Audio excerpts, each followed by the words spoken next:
Retour sur la 51. Le moteur est fini, je vous le montrerai tout à l'heure. Alors on va refaire le pédalier, on va changer les cylindres blocs et on va reposer le moteur pour pouvoir ensuite mettre le carburateur. On va regarder aussi les gaines. Voilà, on a tout dégagé, on a remonté les autobloquants là et là et on va mettre le moteur. Le moteur, le voilà. Alors on a repris intégralement le moteur, on a changé 2-3 bricoles. À savoir, on a mis ici un cylindre Airsal T3, tout simplement parce que le cylindre d'origine était rincé. En effet, il commençait à y avoir plus de revêtement chrome à l'intérieur, donc ça n'allait pas durer très longtemps. On a réutilisé la culasse, on a changé la soupape de décompression parce qu'elle fuyait. On a changé également les clapets, on a mis des joints parce qu'il n'y en avait pas et que les clapets étaient bien usés. Et puis on a également changé une chose qui ne se voit pas, c'est le vilebrequin. Et une chose qui se voit peut-être, en tout cas si vous avez regardé le démontage, on a changé le variateur, l'embrayage. On a mis un variateur à galet, ce qui permettra d'être un peu plus coupleux, puisque c'est une mobilette qui va faire beaucoup de montagnes. Pourquoi on a changé le vélo? Tout simplement parce que l'ancien variateur était tellement arrivé au bout de sa vie qu'il avait complètement usiné la soie du vilebrequin. Et lorsqu'on montait ce plateau là, eh bien il y avait du jeu, on n'arrivait pas à le caler, donc il a fallu malheureusement redémonter et changer le vélo dans son intégralité. Voilà, alors bien sûr tout est neuf, hein, les roulements, les joints, les spies, neufs comme à l'origine. Et on va également monter un carburateur, donc Delorto 15, à la place du carburateur chinois qui était là et qui n'autorisait pas de bons réglages. Et on va mettre également un pot, parce que le pot d'origine, qui est par là, est complètement calaminé, donc je pense que ça va mieux respirer avec ce pot là. Alors ce qu'on va faire à présent, on va aller mettre ce moteur sur le cardan. Alors les amis, j'ai monté le nouveau moteur, donc sans problème particulier. J'ai monté également un nouveau pot d'échappement.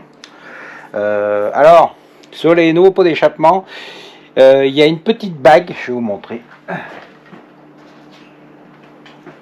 Un jonc d'arrêt ici. Et en fait il faut le limer un peu pour que ça rentre correctement à l'intérieur, jusqu'à ce que ça rentre bien, sinon ça coince et ça se visse mal. Donc je vous conseille de faire ça si vous mettez un nouveau pot. C'est toujours de l'adaptation, hein. On a de la chance d'avoir déjà des pièces et il faut peut-être un petit peu les améliorer après. J'ai monté le carburateur Delorto, donc de 15, je veux voir si le gicleur est ok. Et bien sûr je l'ai monté avec je sais pas si vous voyez, je vais vous prendre là, avec les sorties droites, parce que c'est beaucoup mieux sur un motobécane. Ça c'est un premier point. Qu'est-ce que j'ai fait d'autre? Eh bien j'ai raccordé les câbles, j'ai remis en place l'allumage vite fait pour voir bien sûr si ça fonctionnait. Et puis j'ai retiré les câbles de gaz et de starter, en faisant bien attention bien sûr que le carburateur s'ouvre bien à fond. Passer de l'autre côté pour voir ça. Voilà, là c'est facile. Donc voilà, au niveau du starter, qu'il ferme à la moitié, ça c'est important. Et puis de l'autre côté, eh bien que ça s'ouvre bien en grand quand la poignée est en haut. Voilà, donc ça c'est fait aussi. Alors vous voyez aussi les câbles donc sont droits. C'est beaucoup plus facile que les coudes qui sont beaucoup trop coudés des Lorto normaux. Je vais faire un peu de tri là dans tous ces fils aussi pour que ça soit propre. Et l'autre chose que je vous conseille aussi, voilà, c'est sur des Lorto, c'est pas toujours facile d'aller visser sur la pipe. Donc moi je mets un BTR, ce qui me permet avec une clé BTR avec une tête ronde de pouvoir le serrer convenablement sur la pipe.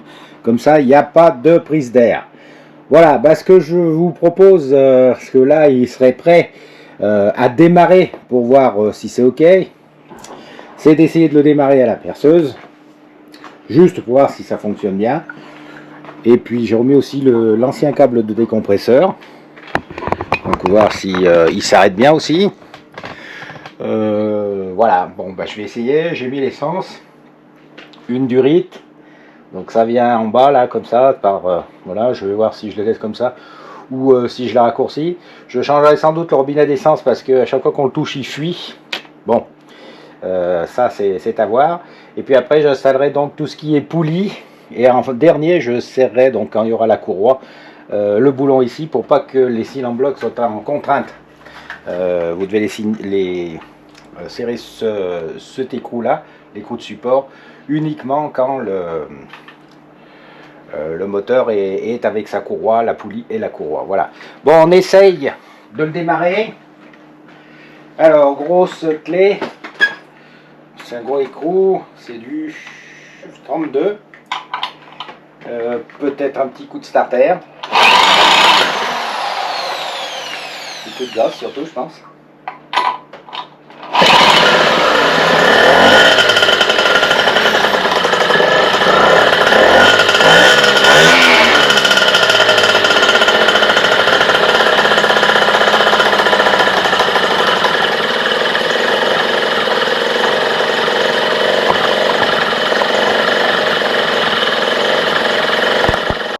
Bon, bah, rien à dire, ça marche, ça tient ralenti.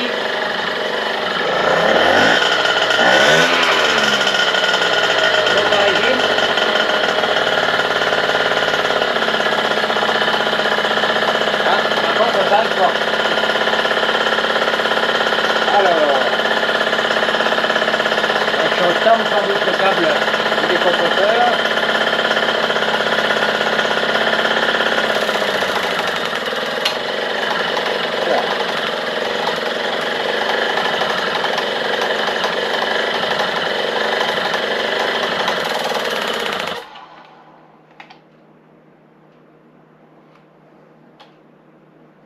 Curieux. Bon, bah écoutez, je vais voir. Sort pas assez. Donc on va voir ça. C'est pas un problème. Bon, bah, ça fonctionne. Je vais régler les 2-3 détails. Installer bien sûr poulie, chaîne et compagnie. Et puis, puis je voulais éteindre les phares. Mais je sais pas où ça s'éteint là-dessus. C'est mis en permanence. Je sais pas. C'est peut-être un système que le propriétaire a mis et que ça s'éclaire en permanence, parce que là, il n'y a que les clignotants. Bon, j'en sais rien. Voilà, bon, ben, on va finir ça. On va regarder aussi l'arrivée d'essence, là, pour voir si je change de robinet ou pas tout de suite. Le réservoir fuit comme un panier. Alors, tous ceux qui ont des 51 connaissent le problème de ces robinets. Alors, les anciens étaient très près du corps du robinet et ils étaient un petit peu échancrés comme ça. Les nouveaux sont faits pour les dernières 51 et donc quand vous le vissez comme ça bute et vous n'arrivez pas à tourner là cette molette. Alors il y a deux solutions. Certains découpent un petit peu ici le cadre pour faire passer le robinet. L'autre solution, plus esthétique, c'est d'abord de recouper d'un bon quart.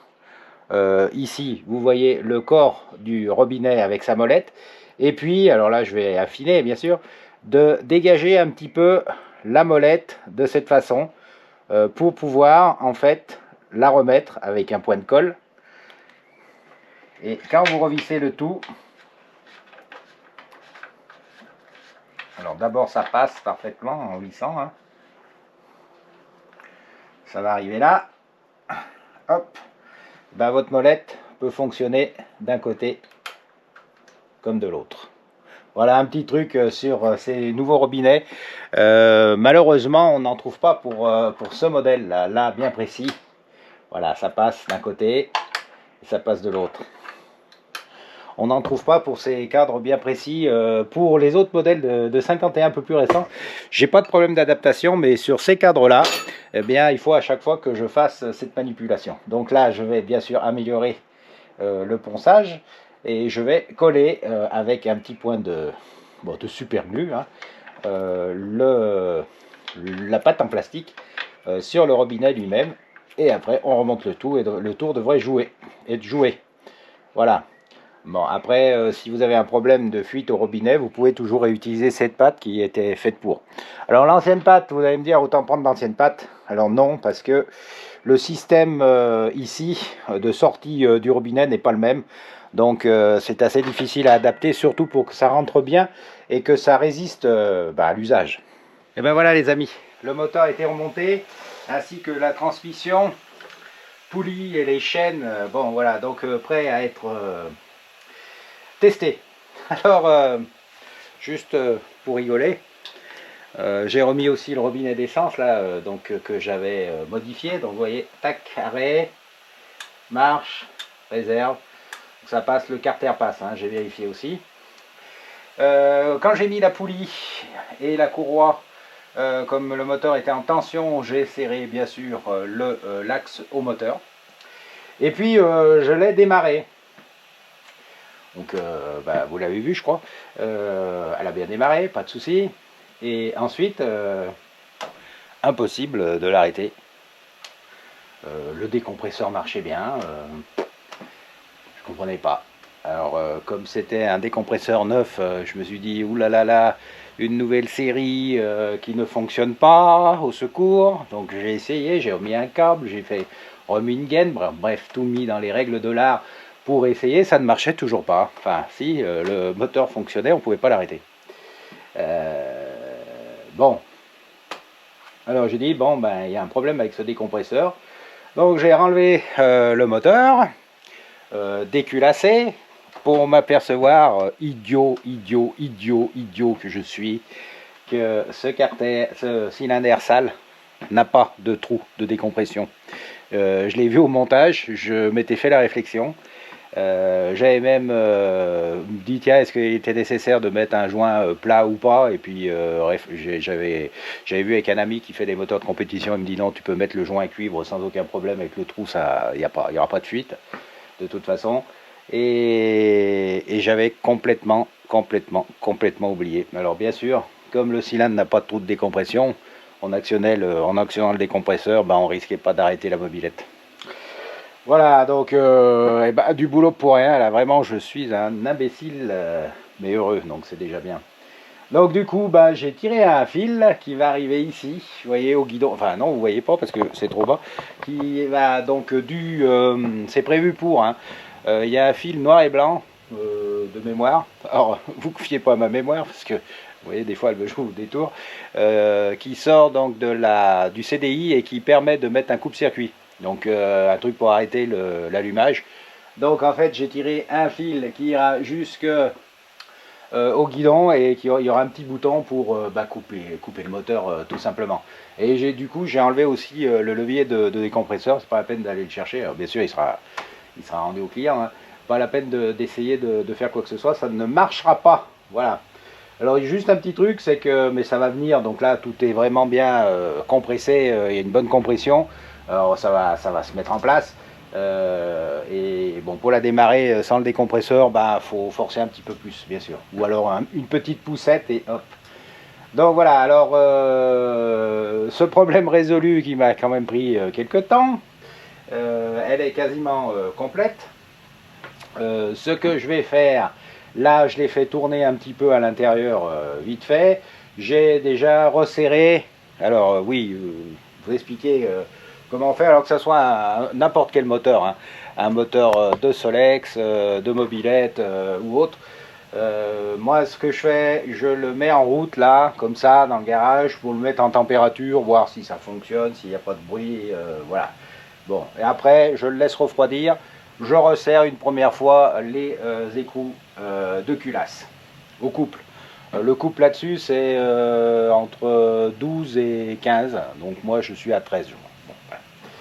Ensuite je la mets à l'extérieur, je la fais fonctionner jusqu'à ce qu'elle monte en température. Un peu plus longtemps bien sûr, puis à l'extérieur c'est mieux, ça sent moins que dans l'atelier. Ensuite, je la laisse refroidir encore une fois et je resserre une nouvelle fois au couple. Et après, on va faire une balade test, donc une quinzaine de kilomètres, avec des montées, des descentes, enfin tout ce qu'il faut pour tester une mobilette. Quand elle revient, on attend que le moteur refroidisse et je resserre une troisième fois au couple. Voilà, comme ça vous êtes sûr que là vous n'aurez pas de problème et que vous ne péterez pas de joints aussi, au cas où vous avez encore des joints papier par exemple. Voilà, bon bah alors là ce que je vais faire, je vais tout simplement la sortir pour la faire tourner. Pour permettre ce deuxième serrage des écrous de culasse. Qu'est-ce que je voulais vous dire, si une chose c'est que le carburateur de 15, donc il est monté à l'origine avec un gicleur de 68. Comme c'est un moteur origine, etc., j'ai d'emblée mis un gicleur de 70. Bon, après le test routier, je regarderai la couleur de la bougie pour voir si c'est bien comme il faut, si c'est pas blanc, si c'est pas trop huileux noir, si c'est bien brun en fait, hein, chocolat. Et puis si c'est bon, c'est bon. La bougie, je vais la remplacer, c'est une B7 là. Je vais la remplacer parce que comme c'est une mobilette qui va pas mal chauffer, je vais remplacer ça par une B9. D'ailleurs, je vous conseille, j'en ai mis maintenant à l'atelier, de mettre des B9 pour tous vos moteurs où vous risquez d'avoir de la charge, c'est-à-dire traîner du poids, faire des côtes, ou alors des moteurs qui sont bien préparés. La B9, c'est bien, ça vous évitera de claquer des bougies. Bon, voilà, écoutez, trêve de blabla. Ce qu'on va faire à présent, on la met à l'extérieur pour faire le petit tour de chauffe qui permettra donc de monter le moteur un peu en température et puis ensuite de resserrer une dernière fois les boulons, les écrous de culasse. Alors ce que j'ai oublié de faire aussi, c'est le filtre à air. Alors vous connaissez les filtres à air des Delorto, c'est ça. Alors bon, moi ce que je conseille toujours, c'est de mettre un filtre à air un peu plus libre, mais bon, c'est vrai qu'il faut neutraliser ou découper un carénage, hein, si on veut un petit cornet qui sort. Alors là, on va réutiliser ce filtre, simplement, je vais enlever toutes les grilles sauf une. Sinon, si vous remettez ce filtre tel quel, le moteur ne prendra pas du tout ses tours, ça va l'étouffer complètement. Donc je vais sortir ça délicatement et puis laisser par exemple une fine et une plus épaisse pour tenir le tout. Et puis comme ça sera réglé. J'ai terminé de faire les petits graissages divers et variés. Donc les chaînes, là le variateur, la poulie. Ça fait pas de mal. J'ai fait donc la chauffe à l'extérieur. J'ai bien laissé refroidir. J'ai resserré une première fois en croix bien sûr les écrous de culasse. Donc là tout va bien. Je vais vérifier la pression des pneus. Et puis on va faire un premier test route pour voir si tout fonctionne bien. Après je resserre à nouveau la culasse. Je monte les capotages et on fait un petit essai sur un petit test routier juste pour voir si rien ne frotte quand on remet les capotages. Voilà. Bon écoutez, je vous reprends quand on a fini l'essai routier et puis quand elle sera complètement terminée pour vous faire les dernières photos de cette bécane dans son jus et ma foi bien sympathique. Je crois que la 51 est terminée. Donc j'ai mis le coupe-circuit, remis les carénages. Je vais faire un essai bien sûr route avec les carénages. Démarrage.